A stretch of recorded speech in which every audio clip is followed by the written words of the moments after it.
जय भीम सर्वांना।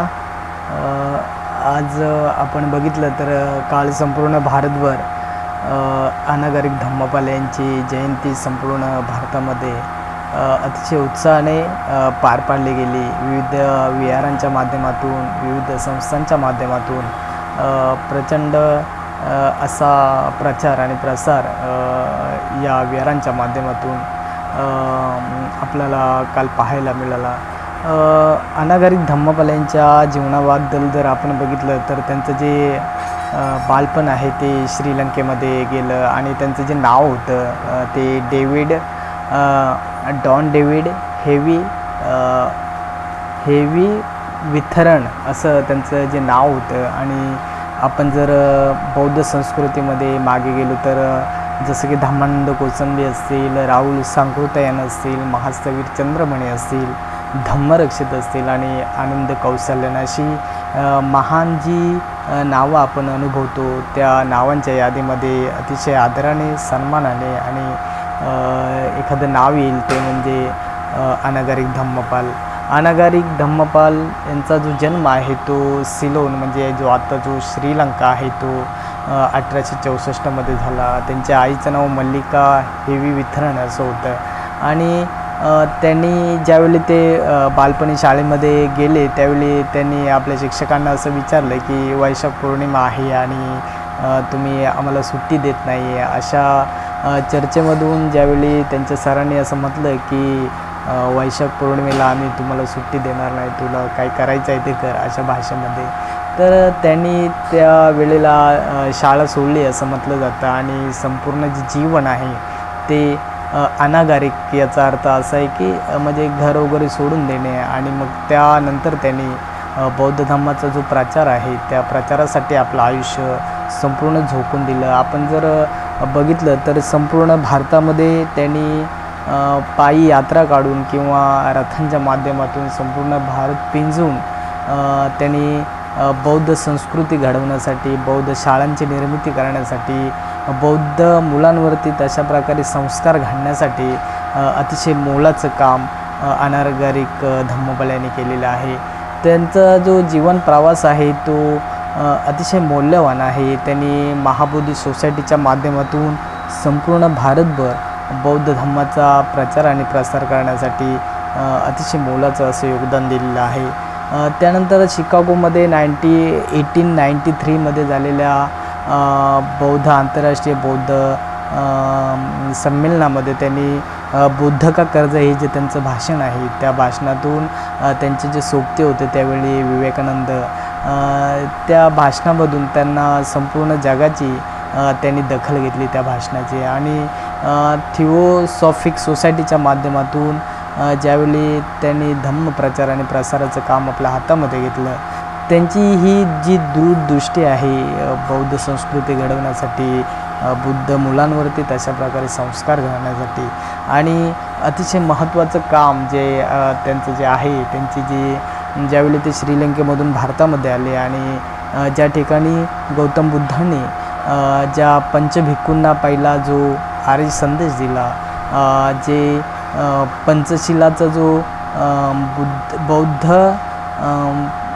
ज्ञानप्राप्तीचा जो मार्ग ज्या पंचभिक्खूंना दिला, त्या ठिकाणी जे महाबोधी बुद्धविहार आहे जे अशोककालीन आज देखील आहे, त्या विहाराचं जे मॅनेजमेंट आहे ते जर आज आपण बघितलं तर मेजॉरिटी पीपल म्हणजे मेजॉरिटी लोक हे हिंदू वर्गामध्ये मोजले जातात। तर त्या ठिकाणी जी वेगवेगळ्या प्रकारच्या चालीरीती आहेत, वेगवेगळ्या प्रकारच्या रूढी आहेत, परंपरा आहे, याच्यामधून कशा प्रकारची मानसिकता दिसून येते आणि या मानसिकतेविरुद्ध त्यांनी अतिशय मोलाचा लढा संपूर्ण भारतामध्ये दिलेला आहे। आणि त्यांनी संपूर्ण जे बुद्धिस्ट देश आहेत जसं की चायना आहे, व्हिएतनाम आहे, कंबोडिया आहे, थायलंड आहे आणि बरेच सारे देश फिरल्यानंतर या महाबोधी सोसायटीचं जे आंदोलन आहे ते अतिशय तीव्र केलेलं आहे।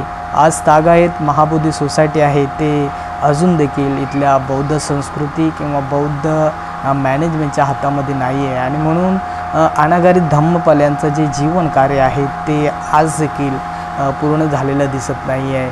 वेगवेगळ्या संस्थांच्या माध्यमातून असो वेगवेगळ्या संघटनांच्या माध्यमातून असो किंवा वेगवेगळे चांगल्या प्रकारची लोक आहेत त्यांच्या माध्यमातून देखील हा जो लढा आहे तो अतिशय तीव्र होऊनसुद्धा महाबोधी सोसायटी अजून देखील बौद्धांच्या ताब्यामध्ये नाही आहे. आणि म्हणून या आंदोलनाच्या माध्यमातून खऱ्या अर्थानं जर आपणाला बुद्धिस्ट हे जे विहार आहे ते बौद्धांच्या ताब्यात घ्यायचं असेल तर आपण सर्वांमध्ये एक सलोखा निर्माण करून एक ऐक्याची भावना, एक ऐक्याची शक्ती निर्माण करून या लढ्याला मोठ्या क्रांतिकारक आपण असा हा लढा उभारू शकतो. आज जर आपण बघितलं तर लोकांमध्ये वेगवेगळ्या संघटनांच्या माध्यमातून वेगवेगळे जे गट तट जे आहेत त्यामध्ये ही जी आपली शक्ती आहे ती कुठेतरी वाया जाते की काय, अशा प्रकारची आपल्याला शंका येते. आणि म्हणून हे जे बुद्धविहार मिळवायचं असेल तर हा जो संविधानिक किंवा हा जो न्यायालयीन जो लढा आहे तो लढायचा असेल तर संपूर्ण जी शक्ती आहे ते आपणाला एक बुद्धिस्ट या नात्याने आपण सर्वजण एकत्र जर आलो तर या महाबोधी सोसायटीला खऱ्या अर्थानं आपण न्याय देऊ शकतो. आणि ज्या बुद्धांनी संपूर्ण जगाला दुःखमुक्तीचा आर्य संदेश दिला, ज्या बुद्धांनी संपूर्ण मानवी जीवन सुखी होण्यासाठी, मानवी जीवनामध्ये माणसाला प्रत्येकाला सुख मिळण्यासाठी ज्या बुद्धांनी आर्य संदेश दिला, त्या बुद्धांनी सारनाथ येथे जो धम्म उपदेश दिला, त्या बुद्धांचं जे महाबोधी बुद्धविहार आहे ते अजून देखील बौद्धांच्या हातामध्ये नाही. फार मोठी शोकांतिका भारतासारख्या देशामध्ये आपल्याला पाहायला मिळते. आणि म्हणून ही ज्या या महाबोधी सोसायटीच्या आजूबाजूला मंदिरामध्ये चाललेल्या ज्या अंधश्रद्धा थांबवायच्या असतील तर तिथे बुद्धिस्ट मॅनेजमेंटच असली पाहिजे. तरच आपण लोकांमध्ये खऱ्या अर्थानं जो बुद्धिझम आहे, जो मानवाच्या मनाचा विचार करतो, मानवी स्वातंत्र्याचा विचार करतो, माणसाला माणूस बनून बघण्याचा जो संदेश दिला जातो तो या ठिकाणी आपल्याला पाहताना कुठेही दिसत नाही. तिथे कर्मकांड, विविध रूढी, विविध पंथांचे लोक त्या ठिकाणी प्रचंड मोठं आक्रमण त्या ठिकाणी दिसून येतं. आणि म्हणून ही जी हा जो विचार आहे तो अनागरिक धम्मपाल यांनी 1891 रोजी भारतामध्ये येऊन मांडलेला आहे. आणि तिथपासून या महाबोधी विहाराचे जे हे आंदोलन आहे ते आज तागायत चालू आहे. आणि म्हणून या आंदोलनाला जर योग्य न्याय द्यायचा असेल तर आपण सर्वांनी एका छताखाली बुद्धिस्ट म्हणून एकत्र येऊन आपणामध्ये एक वाक्यता निर्माण करून आपण याला चांगल्या प्रकारे न्याय देऊ शकतो. आणि म्हणून या काल जर आपण बघितलं तर दी बुद्धिस्ट सोसायटी ऑफ इंडिया या संस्थेच्या माध्यमातून देखील मुंबईसारख्या ठिकाणी प्रचंड मोठं आंदोलन झालं. आणि ही अशी जी आंदोलनं आहेत ती चालूच आहेत, तरी देखील यासाठी हे जे आंदोलन आहे ते अजून देखील सक्सेस होत नाही आहे. आशा करूया आपण सर्वांनी एकत्र येऊया आणि ह्या जो दुःखमुक्तीचा जो संदेश आहे, दुःखमुक्तीचा जो खरा हा जो ज्ञानाचा झरा आहे किंवा ज्या माध्यमातून माणसं घडवली जातात, ज्या विहारांमध्ये माणसं बनवली जातात, माणूस म्हणून घडण्याची प्रक्रिया निर्माण होते, त्या बुद्धांचं हे जे महाबोधी विहार आहे ते आपण सर्वांनी एकत्र येऊन या लढ्याला अधिक मजबूत करूया. आणि हे जे आपलं स्वतःचं हक्काचं असं जे जो हा विचार आहे, जे हे आपलं जे विहार आहे ते आपण आपल्या ताब्यामध्ये घेऊया. सर्वांनी एकत्र येऊया बुद्धिस्ट म्हणून आणि महाबोधी विहाराचा जो हा लढा आहे ते अजून आपण मजबूत करूया.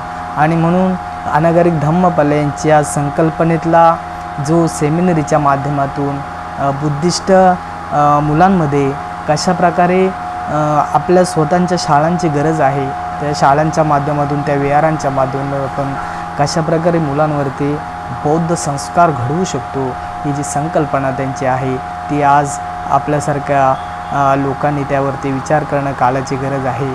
त्यांनी असं मी वाचनामध्ये माझ्या असं आलं आहे की संपूर्ण देशाच्या बाहेर जाऊन संपूर्ण भारत देशामध्ये त्यांनी बौद्ध मुलांकरता स्वतःच्या शाळा असाव्यात यासाठी अतिशय मोठं असं आंदोलन त्यावेळी त्यावेळेला चालवलेलं आहे. आणि म्हणून बौद्ध शाळांची, बौद्ध विचारांची, बौद्ध विहारांची येणाऱ्या काळामध्ये प्रचंड मोठी गरज आहे, ही आज देखील आपल्याला या 21व्या शतकामध्ये अनुभवायला मिळते किंवा त्याची गरज वाटते.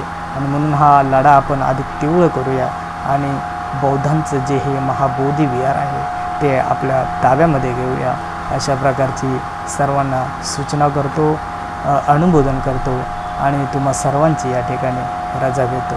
नमो बुद्धाय. जय.